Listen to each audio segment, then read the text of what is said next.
tell you about an incident that I had this weekend with an open house. And usually when I do a video, I will have to write it out and I'll have to do a draft of the video. This one I didn't, because I will not ever forget every single little detail of what happened, because right from the get-go, as soon as this person entered into the house and we were alone, as soon as I opened the door and they came in, I just knew. It was like, I'd never had that before when people talk about your gut feeling, and I had that. It was in the pit of my stomach. I just knew something was wrong.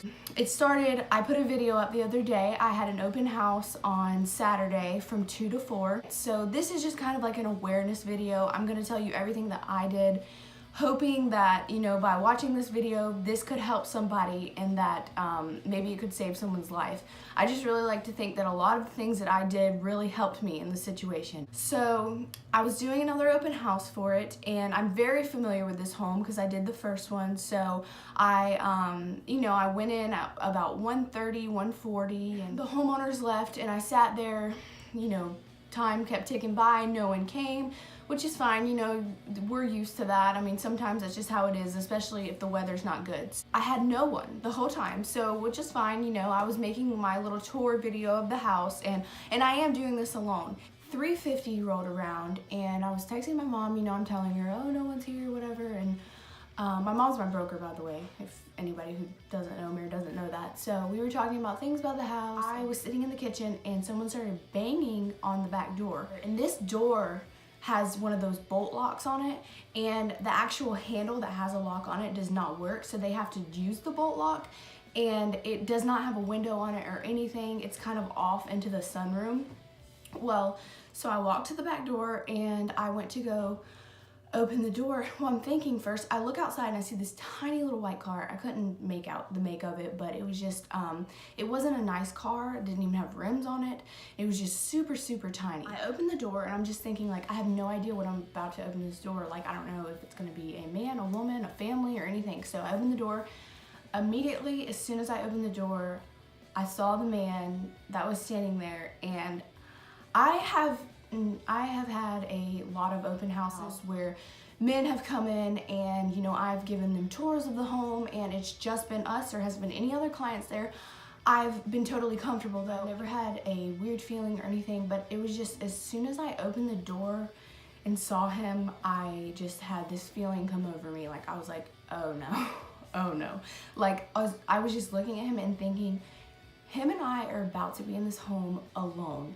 And here it was 3:50, but I was kind of also thinking in my mind, like, oh, it's almost 4 o'clock. The owners are coming home soon, which they usually don't come home until about 4:15 or 4:30 because they want to give me time if there are people there and be able to clean up and everything like that, just to be courteous. Well, anyway, so I'm like, oh no. And I haven't had any other customers, so I'm like, maybe like no one else is gonna come and it's just gonna be us in this house. Well, so the whole time I'm standing at the front door, or the door, and he's standing there, and I'm like, hi, you know, I'm just being polite, and I'm walking backwards because I'm going back into the kitchen. The whole time I'm not turning my back to him, but I'm still just kind of doing like the salesman walk, you know, and I've got my arms, like, I'm just showing him the room. We were in the Florida room, and I was just showing him, like, the garage was right there as well, the door that you can go out. The whole time when I was asking him questions, he was very unsure of his answers.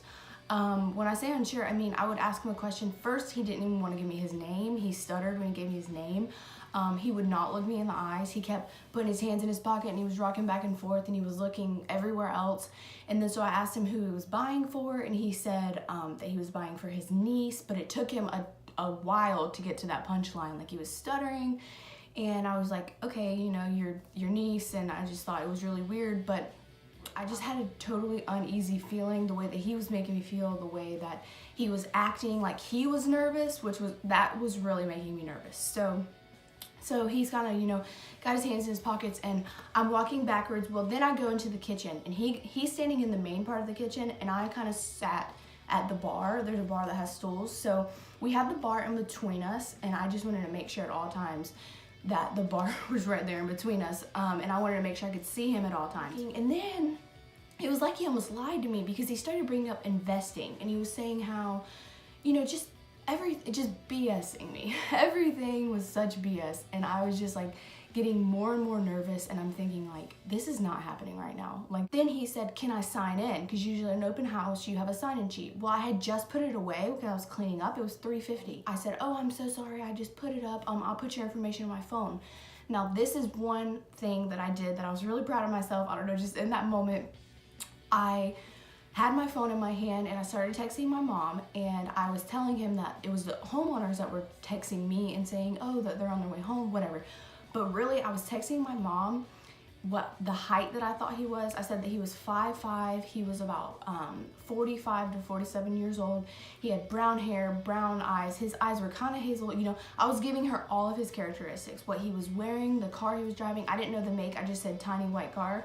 And I just sent her all this in text. And he said, oh, well, I want to sign in. So I said, I don't have a pen or anything. He's like, oh, well, let's go get one from my car. Red flag. No, we are not going to your car. We ain't even going to the hallway. I was like, no, sorry. I'm like, no, it's okay. Actually, I did have a pencil somewhere and I had to find it, but I'm like, how am I going to find this pencil? So I could not turn my back to him. That's the thing. Going to his car meant turning my back to him, you know, not being able to watch him, not being able to see what he's doing.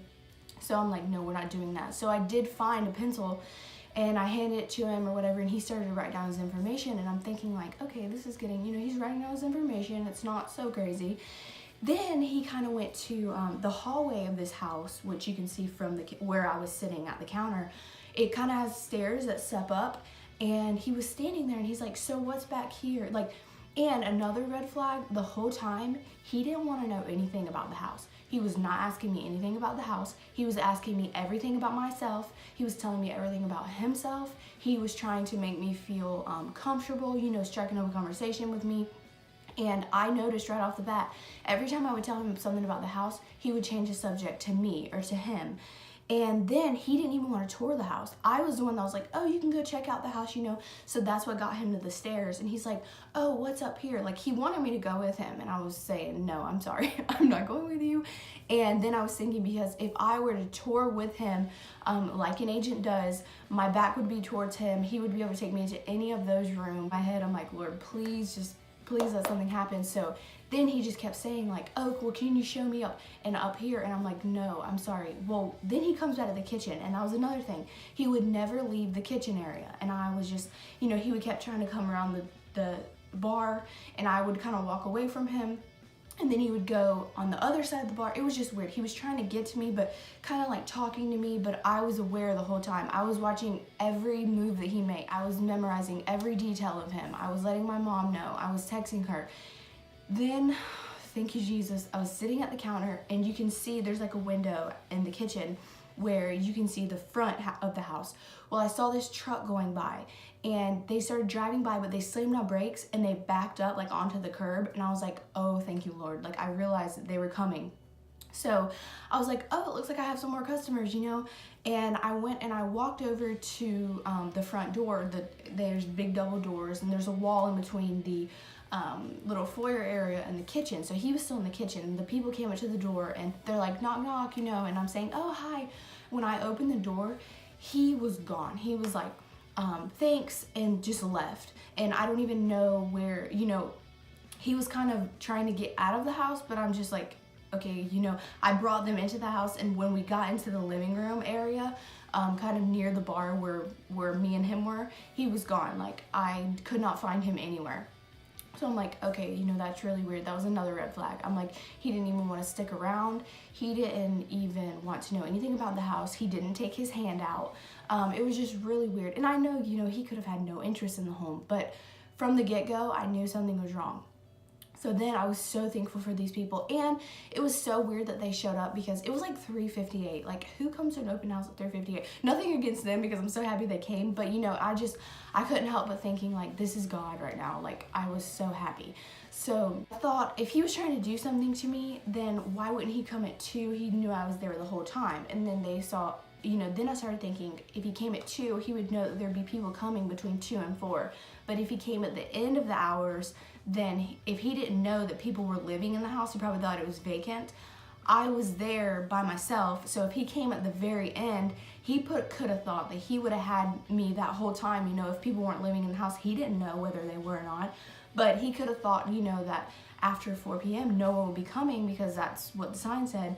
And it was just crazy. All these thoughts are running through my mind. So the people leave, and this was the most nerve-wracking part. As soon as they left, I was cleaning up really quickly. I'm turning off all the lights. The homeowners were almost home, but I didn't want to wait on them.